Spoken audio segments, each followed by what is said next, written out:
The annual contest, Holi, the festival of colors, was celebrated every year with great pomp and festivities in the Vijayanagar Empire. King Krishna Deva Raya and the royal family used to be part of all the celebrations enthusiastically. There was an added excitement for the courtiers on that auspicious day. At the end of the day's events, the king used to give away 2 awards, the biggest fool and the cleverest wit. Throughout the year, the courtiers would gather all the stories of foolishness and pick the best to be presented before the king on that day. But over the years, Tenali Ram would always win both the awards. Obviously the courtiers fumed with jealousy about this. They feared that this year also things were not going to be different. So the most cunning amongst them decided to prevent Tenali Ram from appearing in the court on that holy day. With this in mind, they reached Tenali Ram's house early in the morning. Tenali Ram was consulting his notes for the day in preparation for the contests. He was surprised to see the courtiers come to his home. But since it was a day of goodwill and happiness, he decided to give them the benefit of the doubt. The courtiers had brought along a huge jug of bang opium milk drink. It was a holy tradition to consume bang. They insisted that Tenali Ram have a drink with them. He obliged. What he did not know was that the courtiers had made highly concentrated bang, which was sure to make anyone who drinks it sleep the whole day. They all pretended to drink along while Tenali Ram genuinely drank a cup. They insisted he have another cup. Tenali Ram knew that this was unwise. He realized that the drink was highly intoxication. Still, as his better judgment was already compromised under the influence, he drank another cup and passed out. The courtiers made sure that Tenali Ram was in deep slumber and happily went to the court to take part in the contests. Krishna Deva Raya enjoyed listening to all the tales of foolishness and cleverness from his courtiers throughout the day. He was a bit surprised by the absence of Tenali Ram. In fact, he wondered why Tenali Ram was staying away on such an important day. The overbearing heat of the afternoon woke Tenali Ram up from his sleep. He checked the time and was shocked. Quickly he realized that the courtiers had played a dirty trick on him. He still had just about an hour to make it to the court before the celebrations were over and awards distributed. He decided to repay the courtiers for their trickery. Seeing a sleepy, disheveled Tenali Ram arrive at the court, Krishna Deva Raya was furious. The king thought it was very arrogant of his minister to have skipped court on that important day because of sleeping. Krishna Deva Raya decided to announce the awards right away to somebody else.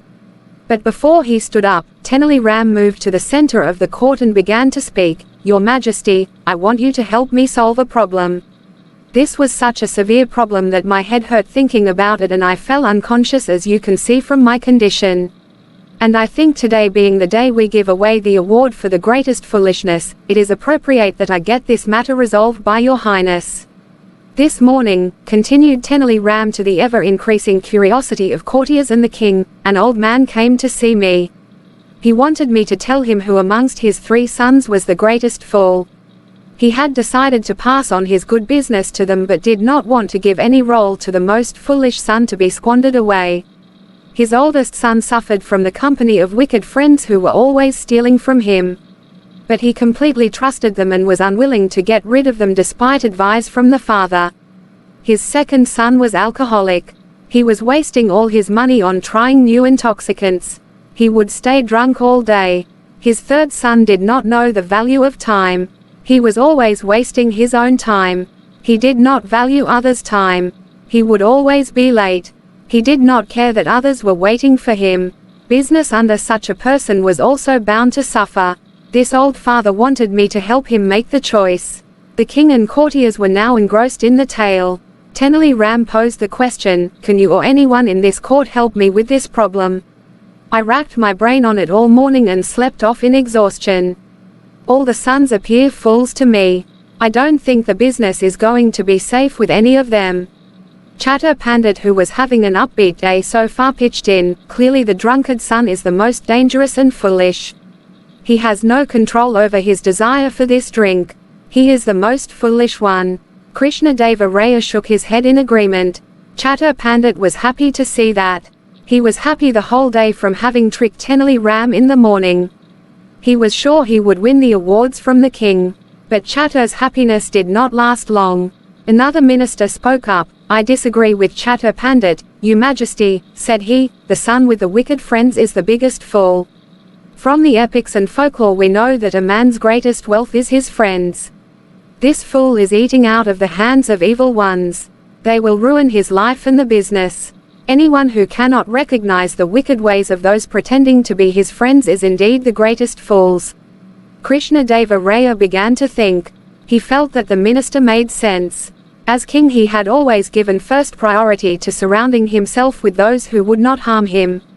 But before the king could speak in conclusion, another courtier spoke up.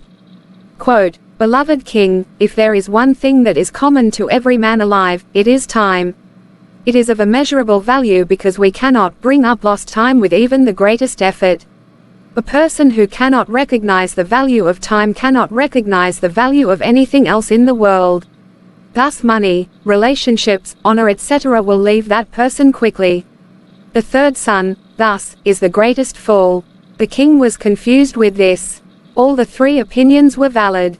The courtiers had already split into teams supporting each notion and a noisy debate ensued in the court.